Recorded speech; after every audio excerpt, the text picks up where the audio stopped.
साथियों नमस्कार। कुछ सवालों को लेकर हम पुनः हाजिर हुए हैं आपकी सेवा में। तो अगर हो सके तो एक कागज़ पेन निकाल लो और उनके आंसर आप नोट करो। यानी पहले आपका टेस्ट होगा, उसके बाद फिर आंसर देंगे हम, और थोड़ा जल्दी जल्दी सवालों को आगे बढ़ाएंगे, इसलिए कि 5-7 मिनट में 10 मिनट में 30 क्वेश्चन हो जाएं, तब सही रहता है।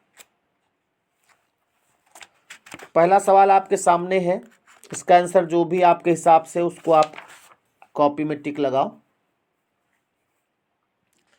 पहला कह रहा है यथा रुचि में समास कौन सा होगा। जो भी आपका आंसर उसको टिक लगाओ। फिर नवग्रह में कौन सा समास होगा, जल्दी जल्दी टिक लगाना है। पत्र का अनेकार्थी क्या है। दशा, पत्ता, जल, कमल। अनेकार्थी यानी दूसरा अर्थ। उच्चारण शब्द में उपसर्ग कौन सा है। उ, उच्च, उत या उच्च। जो भी है आंसर लिख लो। ये बार बार आज हो रहा, पता नहीं क्यों कमेंट सब आ रहे हैं। अरे जब हमको कमेंट नहीं पढ़ना तो क्यों आ रहे हैं भाई। चलो सवाल भी आ गए। 35 नंबर, निम्न में से प्रत्यय रहित शब्द, यानी कौन सा शब्द है जिसमें प्रत्यय नहीं है। दर्शनीय, दुर्गुण, भिक्षुक, कर्तव्य। 36 है, कौन सा शब्द मित्र शब्द का पर्याय नहीं है। सूर्य, उदार, दोस्त, सहयोगी। 3 होंगे, 1 नहीं होगा। 37 है, समुद्र का पर्यायवाची कौन नहीं है। जलनिधि, जलधि, जलधाम, जलाधिप। पुरस्कार में कौन सी संधि है। स्वर संधि, व्यंजन संधि, विसर्ग संधि। भूर्ध्व का संधि विच्छेद क्या होगा। 4 ऑप्शन है। जो भी आपका आंसर है उसको नोट कर लो, अभी आंसर मिलाना है, अभी समझ में आ जाएगा आप कितने पानी में हैं। 40 शब्द का अर्थ स्पष्ट करने हेतु कौन सा तरीका सर्वाधिक उपयुक्त है। वाक्य प्रयोग, व्याख्यान, भ्रमण या चित्र निर्माण। शब्द का अर्थ स्पष्ट करने हेतु। भाषा शिक्षण की पद्धति कौन नहीं है। किंडरगार्टन, मॉन्टेसरी, डैक्रॉली, अभिक्रमित अनुदेशन। अगला है, रुक जाओ बड़ा कर दई भाई। नक्कार खाने में तूती की आवाज, मुहावरे का अभिप्राय क्या होगा। नक्कार खाने में तूती नहीं बोलती, तूती की आवाज सबसे ऊंची होती है, नकारे लोगों की सर्वत्र तूती बोलती रहती है, और समर्थ व्यक्ति के सामने असमर्थ व्यक्ति का प्रभाव। अगर आप तरीका जानते हैं तो तुरंत आंसर आ गया होगा। खुदा गंजे को नाखून ना दे, सही बात। लोकोक्ति का अभिप्राय क्या होगा। लज्जित होकर दूसरे पर क्रोध न निकालें, एक दोस्त पहले से था दूसरा और आ गया, छोटे आदमी का प्रेम अस्थिर होता है, अयोग्य व्यक्ति को शक्ति नहीं मिलनी चाहिए। क्या लगाओगे टिक। रस सिद्धांत के आदि प्रवर्तक कौन है। भरत मुनि, भानुदत्त, भामह या विश्वनाथ।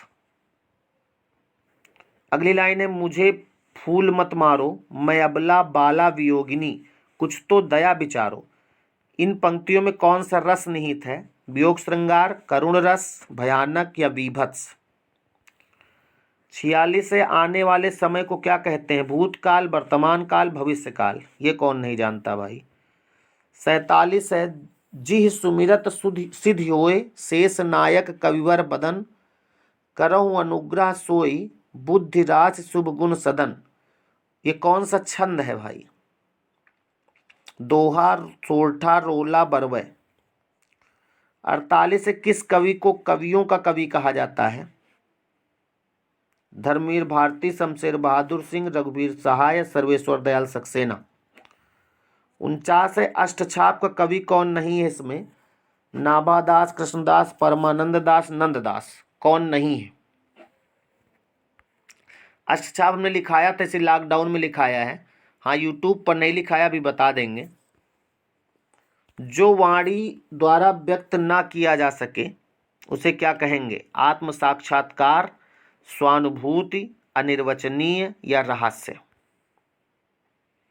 प्रेम सागर किसकी रचना है। तो सभी जानते होंगे, मुंशी सदा सुखलाल, सदल मिश्र, लल्लू लाल जी, राम प्रसाद निरंजनी। 52 है, काहे री नलिनी तू कुम्हिलानी, तेरे ही नाल सरोवर पानी। उपरोक्त पंक्ति के रचनाकार कौन है? किसने लिखा है? जायसी, रैदास, कबीर या दादू दयाल। 53 भूषण किस काल के कवि हैं? वीरगाथा काल, भक्तिकाल, रीतिकाल, आदिकाल। 54 में इसमें शुद्ध वर्तनी कौन सी है? ज्योत्सना लिखना हमने सिखाया आपको कई बार, शुद्ध वर्तनी वाला ऑप्शन लिख लो। और 55 है, इन नामों में से एक की वर्तनी अशुद्ध है। मेघनाद, कौशल्या, मैथिली शरण गुप्त, राहुल सांकृत्यायन। एक गलत है, 3 सही है। जो गलत है वो टिक लगाओ। हो गया? चलो आंसर मिलाओ, इधर से ही मिलाते चले। 55 से आगे 56 से 60 नहीं, वो गद्यांश के थे इसलिए उनको हम नहीं ओपन कर रहे हैं। 55 वाले में आपका आंसर होगा राहुल सांकृत्यायन। इसमें राहुल सांकृत्यायन गलत है, पूछो क्यों? राहुल सांस्कृत्यायन लिखा है, सांकृत्यायन ऐसे लिखा जाएगा, बस यहाँ पे ऐसे होगा, और बाकी जो है वही जो लिखा है आधा ता या यन, ये ऐसे लिखा जाता है। तो राहुल सांकृत्यायन गलत लिखा, सांस्कृत्यायन लिखा है, तो इसमें चौथा ऑप्शन होगा। उसके बाद ज्योत्सना आप देख रहे हो, ज्योत्सना ये वाला सही होता है, आधा ता भी होता है, आधा सा भी होता है। एक बार इसको लिख लीजिएगा। भूषण किस काल के कवि हैं? तो भूषण जो है रीतिकाल के कवि हैं, भूषण रीतिकाल के कवि हैं। कहाँ भगा जा रहा भैया? अच्छा, भूषण रीतिकाल के कवि हैं। और ये जो इन्होंने श्रृंगार रस में नहीं, वीर रस में काव्य रचना की है ना, रीतिकाल इन्होंने वीर रस में रचना की है। अगला सवाल 52, एक लाइन है कोई, काहे री नलिनी तू कुम्हिलानी। पूछ रहा है इस पंक्ति के रचनाकार कौन है? तो इसको कबीर दास ने लिखा है भाई, कबीर की लाइन है ये। और 51 नंबर प्रेम सागर, ये तो सभी लोग जानते हैं, प्रेम सागर लल्लू लाल, प्रेम सागर लल्लू लाल ने लिखा है। ये हिंदी खड़ी बोली की पहली रचना है। प्रेम सागर जो है हिंदी खड़ी बोली की पहली रचना है, इसको लल्लू लाल ने लिखा है। जो वाणी द्वारा व्यक्त ना किया जा सके अनिर्वचनीय, जिसे वाणी द्वारा व्यक्त ना किया जा सके अनिर्वचनीय होता है। उसके बाद अष्टछाप के कवि कौन है, कौन नहीं है? अष्टछाप के कवि कौन नहीं है? तो इसमें जो नाभा दास लिखा है ये अष्टछाप के कवि नहीं है। अष्टछाप के जो कवि हैं उसमें कृष्णदास, परमानंद दास तथा नंददास है, नाभा दास नहीं है।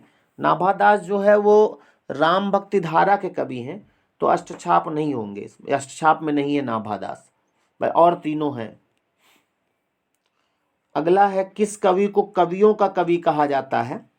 किस कवि को कवियों का कवि कहा जाता है? तो इसको याद कर लीजिएगा, शमशेर बहादुर सिंह, शमशेर बहादुर सिंह को कवियों का कवि कहा जाता है। अगला है, जो सुमिरत सिद्धि होई, देखो यहाँ होई है, यहाँ सोई है, तो यानी ये सोरठा होगा, तुकबंदी है यहाँ पर, तो ये सोरठा होगा भाई 47 नंबर में। और उसके बाद 46 नंबर क्या था भाई? आने वाले समय को क्या कहते हैं? शायद ही कोई ना जानता हो इसको, भविष्य। उसके बाद एक लाइन है, मुझे फूल मत मारो, मुझे फूल मत मारो, मैं अबला बाली वियोगिनी, कुछ तो दया विचारो। तो ये जो है इसमें वियोग श्रृंगार है भाई, फूल मारिंदे हैं तो का हुई, मारपीट कुछ नहीं हो रही, वियोग श्रृंगार है इसमें। रस सिद्धांत के प्रवर्तक, कई बार हुआ, अभी जल्दी ही सवाल हुआ था, रस सिद्धांत के प्रवर्तक जो है भरत मुनि, इन्होंने रस सूत्र भी दिया है। उसके बाद अगला सवाल है, खुदा गंजे को नाखून ना दे, इसका अर्थ क्या होगा? इसका अर्थ होगा अयोग्य व्यक्ति को शक्ति नहीं मिलनी चाहिए, यानी कि आपका आंसर चौथा वाला होगा, अयोग्य व्यक्ति को शक्ति नहीं मिलनी चाहिए। अगला है, थोड़ा छोटा कर दें, नक्कार खाने में तूती की आवाज, मुहावरे का अभिप्राय क्या होगा?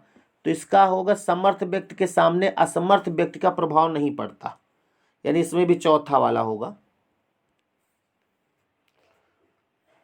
अगला सवाल है, भाषा शिक्षण की पद्धति कौन नहीं है इसमें 41 नंबर में। तो जो अभिक्रमित अनुदेशन है ये भाषा शिक्षण की नहीं है। अभिक्रमित अनुदेशन ये भाषा शिक्षण नहीं है, बल्कि किंडरगार्टन है पद्धति, मॉन्टेसरी पद्धति, डैक्रोली पद्धति है, लेकिन ये नहीं है। उसके बाद शब्द का अर्थ स्पष्ट करने के लिए कौन सा तरीका सर्वाधिक उपयुक्त है। शब्द का अर्थ स्पष्ट करने के लिए अगर वाक्य प्रयोग कर दें, पहला वाला ऑप्शन, तो ज़्यादा बेटर होगा। वाक्य प्रयोग करके उसका अर्थ बताया जा सकता है। और उसके बाद 39 नंबर में है भूर्ध्व का संधि विच्छेद। भूर्ध्व का संधि विच्छेद भूधन ऊर्ध्व होगा, इसमें दीर्घ संधि होगी। कौन सी संधि होगी? दीर्घ संधि, भूधन ऊर्ध्व होगा। उसके बाद अगला सवाल देखते हैं, पुरस्कार में कौन सी संधि पूछ रहा है। तो पुरस्कार पुराधनकार होगा, पुराधनकार यानी विसर्ग संधि होगी। उसके बाद 37 नंबर है, निम्नलिखित में से समुद्र का पर्यायवाची शब्द नहीं है। तो समुद्र का पर्यायवाची जलधि तो है, विनय नमानत जलधि जड़। जलनिधि भी होता है और जलधाम भी होता है, यानी ये जो ऑप्शन बना है जलाधिप, ये समुद्र का पर्यायवाची नहीं होता। जलाधिप जो है समुद्र का पर्यायवाची नहीं है। 36 नंबर है, कौन सा शब्द मित्र शब्द का पर्यायवाची नहीं है। तो मित्र का पर्यायवाची इसमें देखा जाए तो सूर्य शब्द जो है मित्र का पर्यायवाची कहाँ हो सकता? उदार होगा, दोस्त होगा, सहयोगी होगा, लेकिन सूर्य तो एकदम गलत ही है। 35 नंबर है, निम्न में से प्रत्यय रहित शब्द बताइए, यानी कि एक शब्द जिसमें प्रत्यय नहीं है। दर्शनीय में अनीय प्रत्यय है, दुर्गुण में नहीं है, दुर्गुण में दुर उपसर्ग लगा है, भिक्षुक में उक है, कर्तव्य में ब्याह है। तो यहाँ पर दुर्गुण में कोई प्रत्यय नहीं है। उसके बाद उच्चारण शब्द में उपसर्ग बताना है, तो उत्धनचारण होता है, उत्धनचारण यानी उत उपसर्ग होगा। उसके बाद 33 नंबर, पत्र का अनेकार्थी है। पत्र का अनेकार्थी जो है, पत्र का एक अर्थ पत्ता भी होता है, पत्ता, पत्ता होगा इसमें। और उसके बाद 32 नंबर सवाल, नवग्रह में कौन सा समास है। तो नवग्रह लिखा है यहाँ पर, नवग्रह। तो नवग्रह में 9 ग्रहों का समाहार यानी द्विगु होगा। अगर यहीं पर नवग्रही होता, ऐसे लिखा रहता, री लगा होता नवग्रही, तो फिर कर्मधारय हो जाता, नया है जो घर। लेकिन नवग्रह लिखा है इसलिए इसमें द्विगु होगा, 9 नक्षत्रों का समूह। उसके बाद पहला सवाल में आ जाते हैं, यानी 31 नंबर में, यथारुचि। यथारुचि में समास पूछ रहा है, अब बेभाव होगा। यथा वाले जितने शब्द हैं वो अब बेभाव के अंतर्गत आएंगे। जो भी आपके गलत हुए हो, अगर वो चैप्टर प्लेलिस्ट में है तो पढ़ लीजिए, नहीं तो आप हमें बताइए कौन सा चैप्टर के सवाल गलत हुए हैं, हम कोशिश करेंगे पढ़ाने का। आज यहीं तक, नमस्कार।